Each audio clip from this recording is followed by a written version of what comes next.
I have two bug stories for you today. Neither of them really is pretend.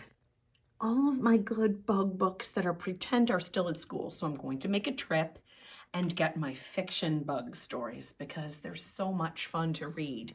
So I'll be doing that today or tomorrow morning, but I'll have them in time so we can read some really good fiction bug stories. Because one of my favorite authors, Eric Carle, has so many good books about bugs. Let's start with this one, though. This one is a rhyming bug book. So I'm going to stop and see if you can fill in the bug that rhymes. Okay, so it's just called Bugs. Bugs. Bugs. What do you think that guy's trying to do? He's got a net. Maybe he's trying to catch some bugs. This book is written by Nancy Winslow Parker and Joan Richards White. They work together to write the words. So they are the authors. And Nancy Winslow Parker drew the pictures. So she's called the illustrator.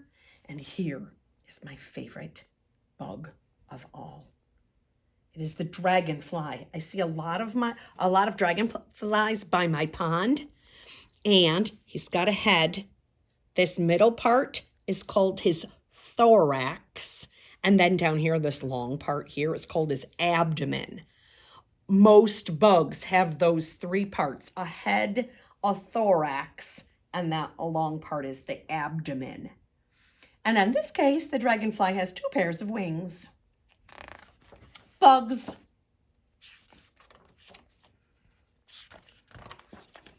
Okay, so over here is the rhyme, and then over here is a little bit about the bug. You ready? And it says, what bug bit Thelma on her thigh? Something that rhymes with thigh. A horsefly. Or if you just want to call it a fly, that's fine too. And there's her thigh. It's her upper leg. Down here is their lower leg, her shin. Right? Here's the horsefly. He's got a head, he's got a thorax, and he's got an abdomen, plus wings. Oh, I forgot too. Those little tiny things right there, antennae. The antennae are up there. It helps them feel their way through. Okay, here we go. Whose shrill sound woke Ada? What's this? Do you know what that is? It's called a cicada. A cicada's really loud. But you know what I just found out? Only boy cicadas, male cicadas, make that really, really loud sound. Lady cicadas or female cicadas don't make any sound at all. You can hear them outside, especially towards the end of summer. What crawled into Grant's shirt and pants? What rhymes with pants? Yep, ants. And an ant has a head, a thorax, and an abdomen, and then really long antennae. It helps them taste and smell and feel. And then look at those legs. Usually insects have 6 legs. Excuse me. What bug made Nick's dog sick? Something that rhymes with sick, a tick. And look, it has a T for tick, and sick. Hey, it has the same ending like rhymes do, and just the beginning letters are different. One is S for sick, the other one's T for tick. Yeah, dogs usually have medicine to keep the ticks away. Or maybe a collar. All right, next one. What jumped from Queenie's back when she was squeezed? Something that rhymes with squeeze. Fleas. Fleas, again, head, thorax is that small part in there. It's almost like a neck on the flea. And then the big part is the abdomen. Do you see the antennae? Yep, they're there. Actually, these are kind of small. And three pairs of legs. What slippery bug made Doug say ugh? What rhymes with ugh? A slug. A slug is a lot like a snail, except without the shell. Oh, and look at him. He's going ugh. because they are a little gross. But don't say yuck. They help. But they also eat lettuce. What did Sam find swimming in his apple cider? What rhymes with cider? Spider! Spider's really not an insect, but it does have a head, a thorax, and an abdomen. But unlike most insects, spiders have 8 legs. What bug fell into Ben's broth? What rhymes with broth? A moth. A moth sometimes kids think of as a butterfly, but a butterfly is usually colorful and a moth isn't as colorful. Plus, a moth is nocturnal and a butterfly is diurnal. So they're in the daytime, moths are at nighttime. And head, thorax, abdomen. They also have wings. Their antennae are up here. Oh, actually, no, I'm wrong. This is the antennae. They're long. Long antennae.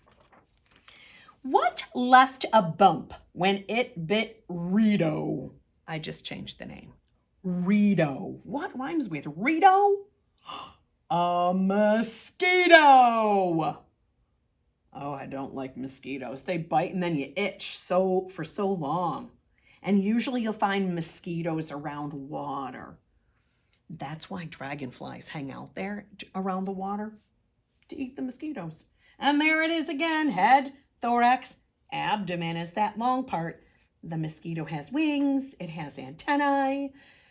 It has lots of legs. And it has the nose. I believe that's the part that stings. I believe that. I think. What ran across the rug at full speed? Speed rhymes with ugh. I did it. I said yuck. Centipede. Centipedes are kind of yucky because look at all the legs on them. Ooh. And long antennae up in the front.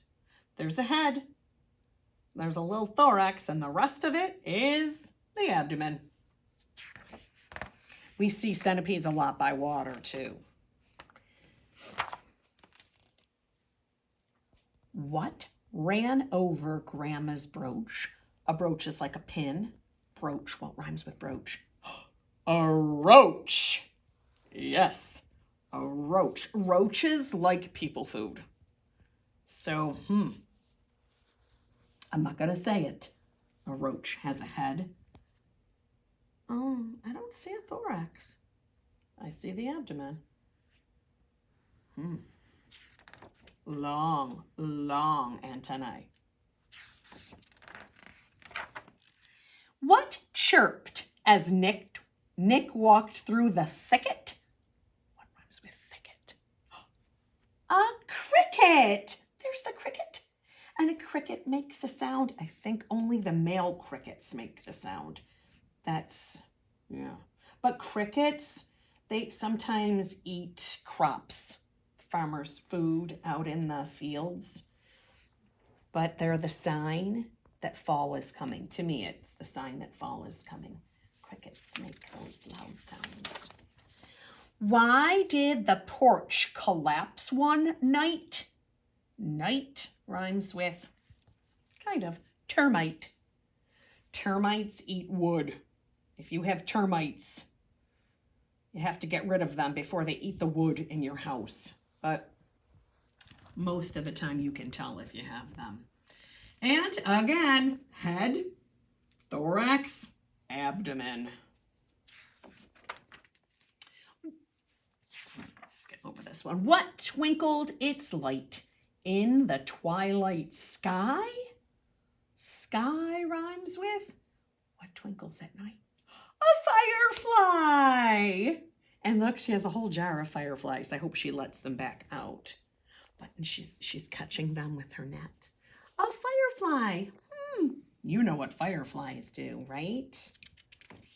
They light up at night, so they are nocturnal. Oh, here's my favorite one.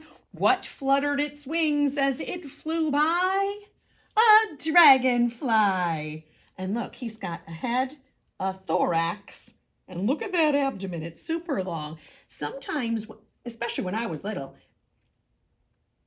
it kind of looks a little scary because it's so long and it's big, but it doesn't hurt you at all. It just eats mosquitoes. And he's got 2 pairs of wings, just like on the cover. Oh, and this is how bugs grow. They all start as eggs, so they're oviparous. They lay eggs and they hatch from eggs. And then they go into like a larvae stage, kind of like, it just kind of looks like it doesn't even look like it's alive, right? It looks like a honeycomb or something. And then, if it has wings, it will go through metamorphosis, which means it changes and it gets wings. And that's how the dragonfly does too. Egg. And then it kind of looks like a little bit like a beetle. And then it changes to a dragonfly. That's the end of this book about bugs with all the rhymes. And then I have this book about bugs. It's called Beetles and Bugs. It doesn't say who wrote it. Where is it?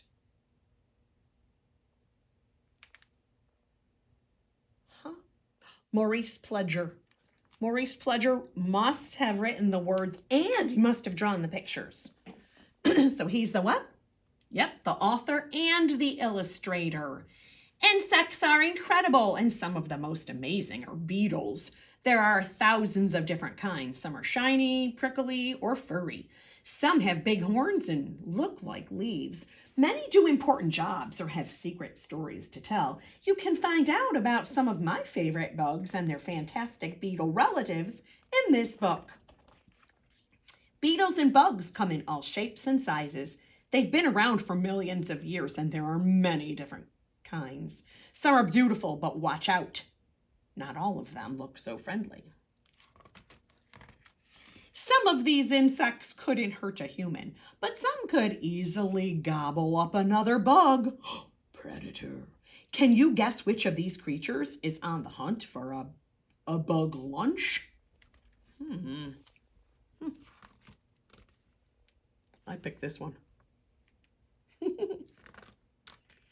Bugs are eaten by lots of other animals, so usually they're the prey. But it's not surprising that they've developed all sorts of ways to protect themselves. Can you guess how the look of each of these bugs helps it to survive? Well, I know that a shell-like thing, or this one looks like it has prickers, will protect its body. But look at this one, it blends right in. Camouflage helps too. One way to stay alive in the insect world is to hide. Some do it so they can escape their enemies, others so that they can creep up on their prey. They blend right in. Just how many bugs are trying to disappear around here? Oh, can you find them? They blend right in. You might miss one. Many beetles and bugs are masters of disguise, changing their body shape to look like something else, a part of a plant or even another kind of bug. Can you guess who or what these lookalikes are trying to look like? Other bugs don't worry about hiding. In fact, they go out of their way to get noticed. Their colorful stripes and spots send out a warning message to any hungry bug eater. They say, "I taste yucky," and then other predators won't eat them. Here's a collection of champions, the record breakers of the beetle world. Can you guess what record each one holds? And out of all of the bugs in this book, which one would be your favorite? And I think that's the end, and I'm going to run out of time. So we're going to stop right here.